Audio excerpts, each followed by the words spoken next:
Hey everyone. Hey guys. Missed you Hi, last week. I know. Yeah, How you been? been wild times. hmm Cool. Yeah, me too. So let's talk about a movie because we haven't done that in a couple weeks.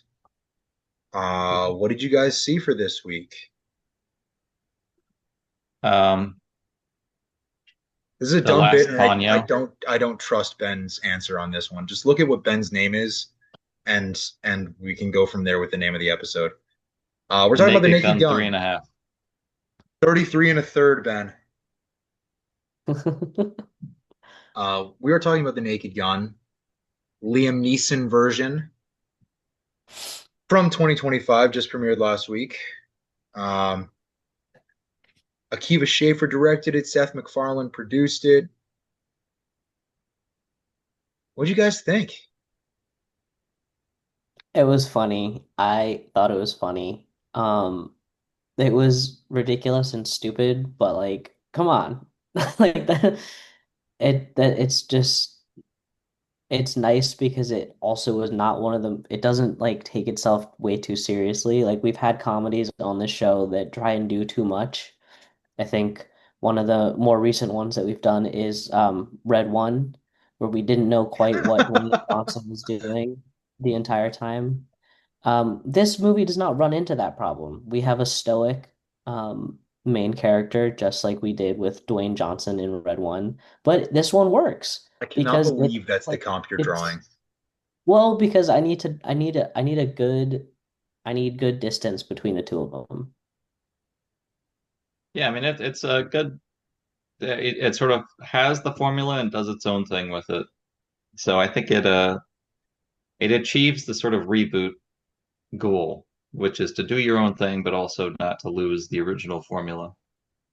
And so it does a good job, continuing the random gags and the very serious literal translation of things like have a seat or have a chair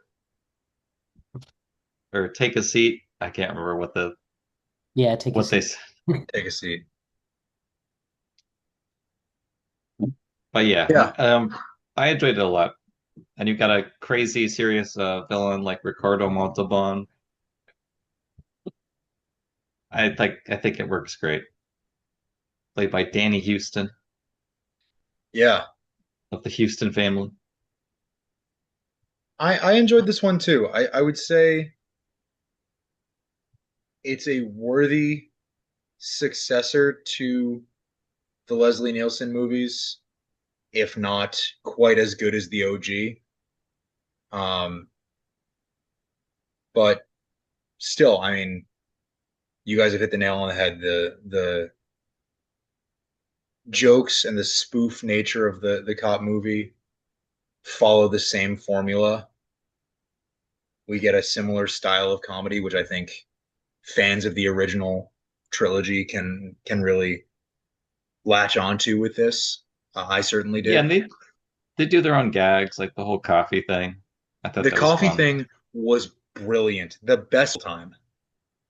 He's in midair, like falling out, and just gets handed a cup of coffee. I mean, the one that they show in the trailer where he's driving and then the hand reaches through the window with the coffee and then he takes it while the background is still moving past him. It hits. It's so funny. So Leslie Nielsen, Liam Neeson. I love that they cast the guy with the name most similar to Leslie Nielsen for the lead role in this. Obviously, best known for his dramatic action roles. This is an action comedy. During the junket, he said in an interview that comedy and drama are really not that different in how he approaches them as an actor. What do you guys think of his comedic chops in general and then how they applied to this movie? Well, I mean it's it's a unique style of comedy. Like so Leslie Nielsen's whole career got started because he was a serious actor and got cast in Airplane. Like his whole job was to be as serious as possible, saying every line. And Liam Neeson, he's a good dramatic actor. I mean, he can do that too. It's hard to say like he's got good timing and things like that, but like comedy chops, it's hard to translate to like other comedies. It's a very particular deadpan, which he does very well. I mean, that this is not something that everyone can do, but it's hard to describe it, I guess, as just comedy chops because it's kind of like using his dramatic, background and just ignoring the ridiculousness of what he's saying. Yeah, I would say the dramatic delivery, as it did with Leslie Nielsen, really enhances the quality of the comedy because it's not just deadpan, it's like I just said, dramatic delivery. It's just the words that he's saying are funny. It's a funny script. It's deadpan. That's kind of what deadpan is. Eh, I would say it goes further than that, but I don't have a word for it right now. Extra deadpan, whatever. Extra. Yeah, I think what we get from Liam Neeson here is something new that we haven't necessarily seen from him before. Um, without being too far, like you said, Ben, without being too far outside of what he usually does. It's just the yeah, the quality, meaning the actual essence of the content being different. How about Pamela Anderson? She was She's good. good. She Yeah, I did a like her. good, very similar to Priscilla Presley's role. Hmm. Yeah, it had been probably 5 or so years since I saw the original. Um, since the one and only time I'll admit that I had seen the original. But I watched the new one on Tuesday of this week. We're recording on Thursday. Last night, Wednesday, I rewatched the original, and I feel like the new one is as advertised with 3 or 4 jokes a minute, where almost every line is intended to be funny. The original film, compared with something like Airplane, the original film plays a lot straighter. And I think this one definitely dials up the scripted comedy compared with the OG film. I don't know. What do you guys think? I don't know about that. The original's pretty goofy. They have a lot of gags. They have a I lot. It's just, build up to them more, but like I am remembering long scenes of jokes, like especially at the end with the Angel Stadium. Yeah, the Like it's entire last ridiculous. scene is a joke. I mean, it's like Enrico Palazzo saved the queen. There's jokes on jokes on jokes. So I'm gonna have to hard disagree there. I think there's probably more jokes in the original than there are in the new one.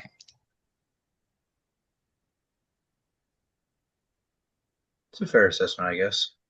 I don't know. I would need It's the to. it's the Zucker brothers. I mean that they're the kings of it.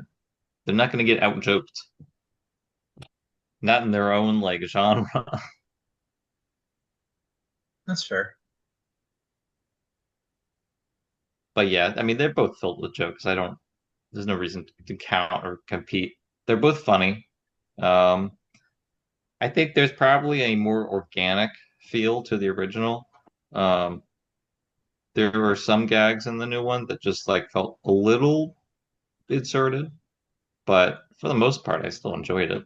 You're never going to recreate the original. You're never going to get that like magic, but they do a really good job on continuing it and doing, like I said, their own spin on everything. Mhm. Yeah, I would say I agree with that. Um, yeah, I think one thing this movie does really, really well is like leaning into what it is, and that's a medium budget comedy. and I think aiming for like in production, aiming for the kind of reception it's gotten from the box office, from critics, where people are seeing this movie, people are enjoying this movie, and now there's a push by audiences to have more mid-budget comedies in theaters because a lot of them these days go direct to streaming. But Yeah, but they have to be good. Like that's the Eh, problem, is that we've yeah. well, gotten yeah, into I mean, the There's cycle. we're We've not gotten gonna into get the there cycle of we're not gonna get Red mediocrity. One every single Yeah, time. but like think there about are a lot of how, comedies though, how George. There are a lot of mediocre the there are a lot of comedy medium movies have budget. been over the past couple of years, right? Like it's a genre that has kind of failed to seize on the moment of like this is kind of what people want. They want that escape, but don't give us slop.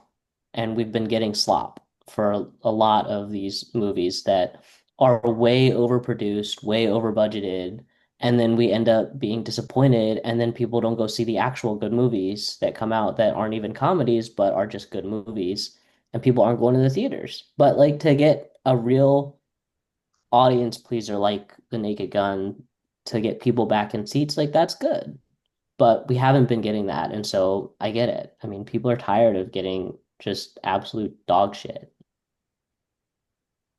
Yeah, I have to agree. Like, there's lots of comedies that come out, some of them more budget than others, but there's a lot of bad stuff. So, this is a good movie. I feel like that helps to get people to the theater. Yeah. And again, that plays into it knowing what it is, right? The quality of the film could have been a lot worse if they were trying to do a spoof on the Naked Gun. Like if they were doing a parody of the original instead of like What? what are you What? saying, Ben? What are you coming at Why me would for? anyone do that? It is a parody. What are you saying? I'm saying that this is another entry in the Naked Gun series rather than, hey, we're gonna do a bit based on the Naked Gun. Well, yeah, but there's a million additions to series that are terrible. I mean, that doesn't mean much. I don't really get what you're saying. My point is that this movie feels like it could have stood alone. If the Naked Gun never existed, this movie still could have worked. I don't know about that. There are a lot of gags to the back. I mean, he literally flies in on an owl, which is Leslie Nielsen. I Fair. we are dealing with hypotheticals here that just there's no point in dealing with. It's a good movie. You don't have to say like it can stand alone. Plenty of people No, probably watched this and didn't see the original, but you can't really make this movie without the originals. things would have to It's a be good changed. movie. Things would have to be changed, I'm sure. Um, did you guys like or dislike the callbacks to the original versus what was new in this one? Yeah, I think they handled it well. Yeah, I mean, it Especially wasn't like overburdened with them. yeah. I kind of Yeah, wish they I think didn't they did include just enough. the picture scene in the trailer, but like it was still funny. Oh, Um, seeing oh, it, this is me. huh? Ben, are you Say, alive? uh-oh, All right, we've lost Ben for a moment here. Hmm. that's okay. Ben, we can hear you, but you're frozen right now. This is true. Now we can't even hear you. So we're gonna let Ben deal with his technical issue over there for a minute. Um, there he is. Oh, He's back. I'm back. hi. Much like Frank Drebin, you're back. My connection is unstable. I don't know why. Well, the guy operating the laptop's also unstable. But yeah, Max, I agree. I think the line of officers kneeling in front of their dearly departed fathers who were all Like on Police especially the Squad. OJ one, like that's hilarious. Like, come on. I appreciated, like, yes, I think that joke should have been left out of the trailer and just been organic in the moment. It was But I still But I so do appreciate, also funny. think it did make a big splash. Like It was still so absolutely, funny. a Oh lot my of people God. saw absolutely. that trailer. So it's a it's still funny regardless. I think they Yeah, needed to put one of those in just to try and, get people in. yeah. And the fact that, That's the one like, that would get people in. It's like, why the hell is OJ here? Yeah. but the fact that, like, Akiva Schaffer and the creative partners on this film made the decision for that to be the only OJ joke, because if you start making all these references to Nordberg and OJ outside of the context of the film, suddenly the movie becomes about that. Well, And yeah, but also OJ wasn't he wasn't like he was a part of the movie, It was a obviously. gag He wasn't anyway. like in it all that much. He had no, he like was two in, lines. yeah, He Yeah. literally shows up to get beat up Yeah. 3 times. the scene That at that Angel Stadium where he shows up in the wheelchair and just bounces down.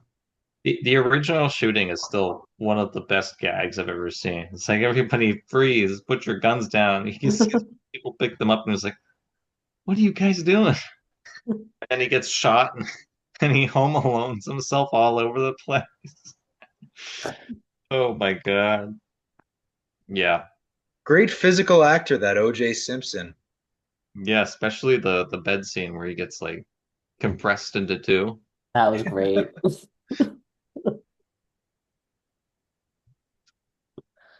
But yeah, I mean, these movies are all funny. Like, there's nothing more to say other than you kind of have to experience this. You got to go watch it. We can't explain gags to you. Yeah. So, Did you guys, I know we're not going to explain gags, but did you guys have a favorite bit in the movie?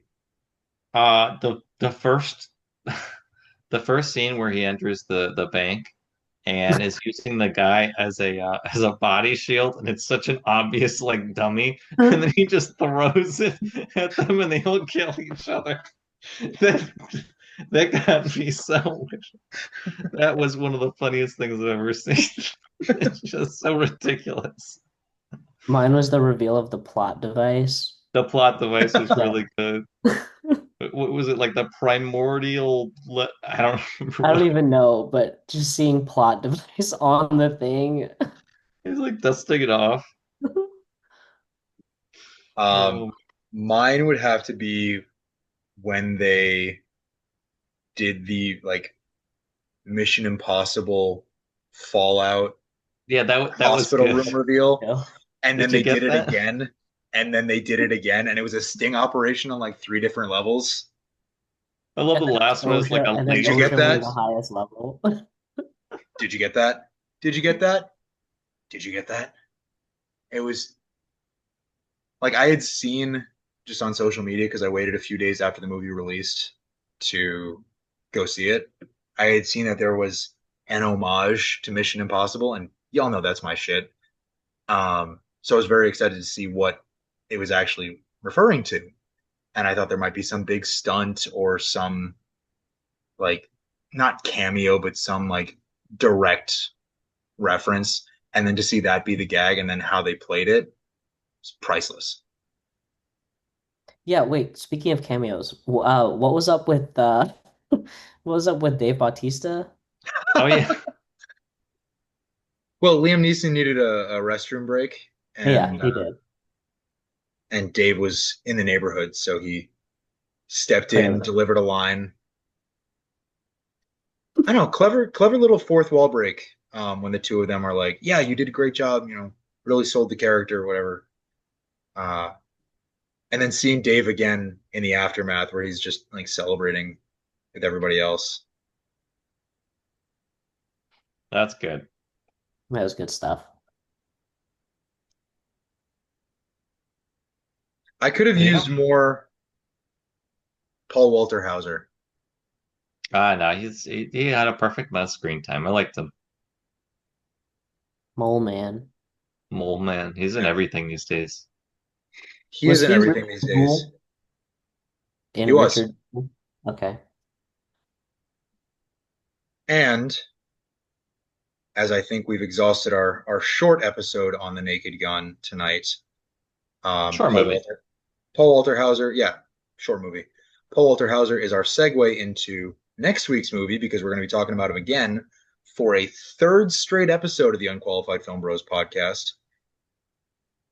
He co-stars in Americana, a new crime thriller starring Sydney Sweeney and Halsey. We're going to be talking about Americana next week. In the meantime, my usual spiel. Go see The Naked Gun in theaters. We can all toss it a recommendation. Support movie theaters, support movies and filmmaking and everything you can do. Be anti-AI. Support your local fire department. I don't know. Sure. Go Yep. police. Go police squad. All right, we will see you for Americana next week. Watch some good movies this weekend. Have a good night. Good night. Good night.